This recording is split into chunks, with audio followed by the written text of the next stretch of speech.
I'm Mindy from Cute Girls Hairstyles, and today Charity Vance and I are going to show you how to do Elsa's amazing textured French braid from Disney's new movie Frozen. Okay, now to begin, we need to put a ton of volume in the top of the hair. So what we're going to do is we're going to take a section of hair and lift it off of the crown area, and we're going to take this texturizing powder that adds volume and just tap it ever so lightly into the root line. And we're going to continue to just work that in, and then we're going to section a little bit smaller section and do it again.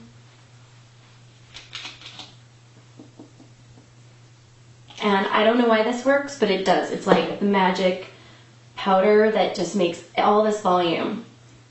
And then we're going to begin to tease. So we're going to, again, section off a little bit of hair. And I want to do a little bit smaller section. Do you mind holding this, Miss Charity? Not at all.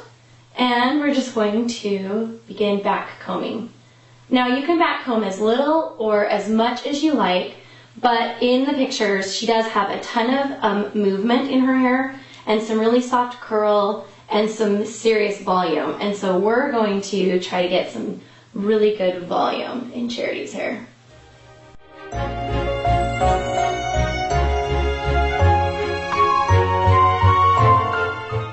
Okay, now that we've got this great volume, it's a little crazy looking, so we're going to take our teasing comb / smoothing brush, or brush that's both a brush, and we're just going to smooth the top.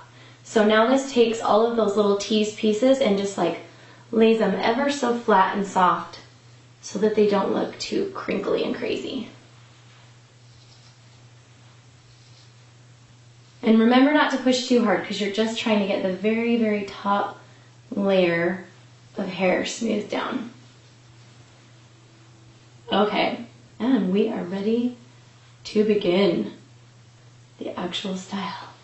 Okay, now because she has so much texture in the top, I'm going to take a really small section. Let me turn you just a little this way.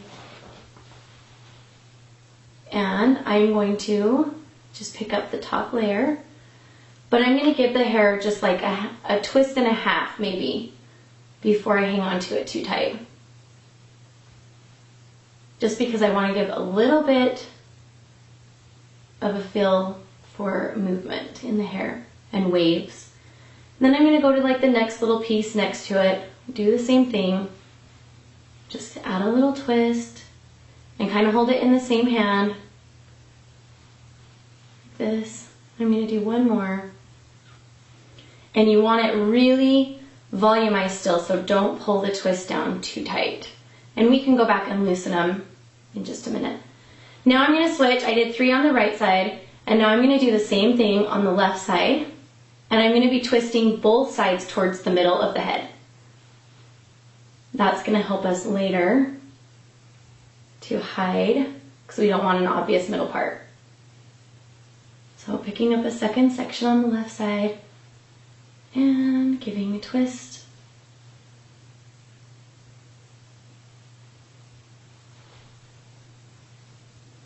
And then my third section on this side.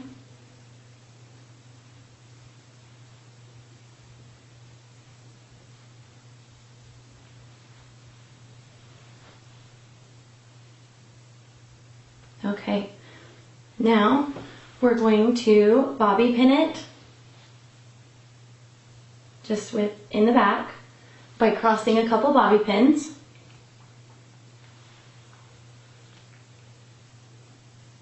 And we are set for our next step. So now that we have the volume and texture we want and we've crossed our bobby pins securely, we need to start a braid. Now I'm going to begin by picking up a little piece of hair in the middle, and that becomes one of our strands. Then I'm going to pick up some hair on the right side, and that becomes a strand, and some on the left side, and that becomes a strand. But what you're going to want to do is make sure that you begin the braid by crossing those hair strands over the top of the bobby pins. So we're going to essentially hide them with the hair.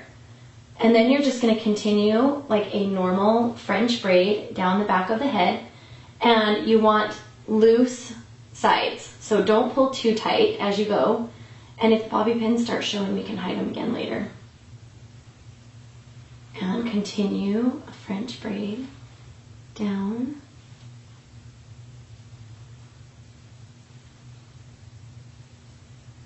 Get this section smoothed out right here.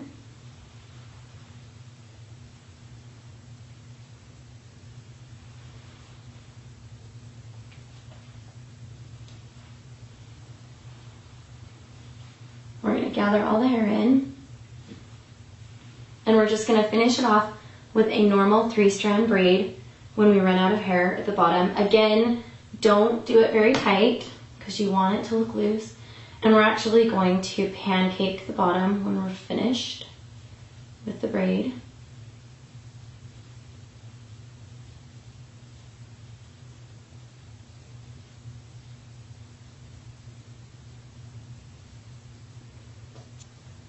When you're finished, secure it with an elastic.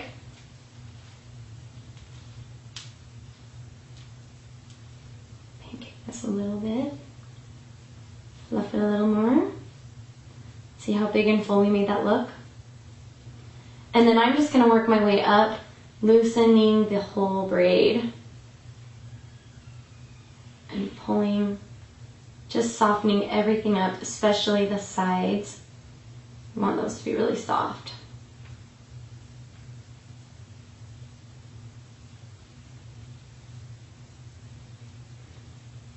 And we are almost finished. Now, you have two choices at this point. You can leave the hair as it is, and just throw it over the shoulder, and this is a great look. If you have baby hairs in front, right here by your hairline, or you have bangs, then you can choose to kind of tease them and pull them out a little bit and then curl them like Elsa wears in the picture. So we're going to go ahead and pull them out a little. Charity's the best at this. Do you want to do this part? Sure. Because she has it on her own hair all the time, so she knows how to just exactly look for her baby hairs. So once you pull your natural baby hairs out, or your little bangs or wispies, then we are just going to take a curling iron and just give them the slightest little curl, just so they're soft and pretty and fall really naturally, kind of lifted at the root. And you have, ta-da, Elsa. Fantastic. I know you guys are going to love this hairstyle because it's a Disney look that is an everyday wear. You could wear this hairstyle anywhere, any day, and look totally perfect. So make sure and leave a comment below telling us if you found the hidden Mickey in the video this time. Don't tell us where he is, just say I found it, and we will see you guys in our next video. Bye! Bye!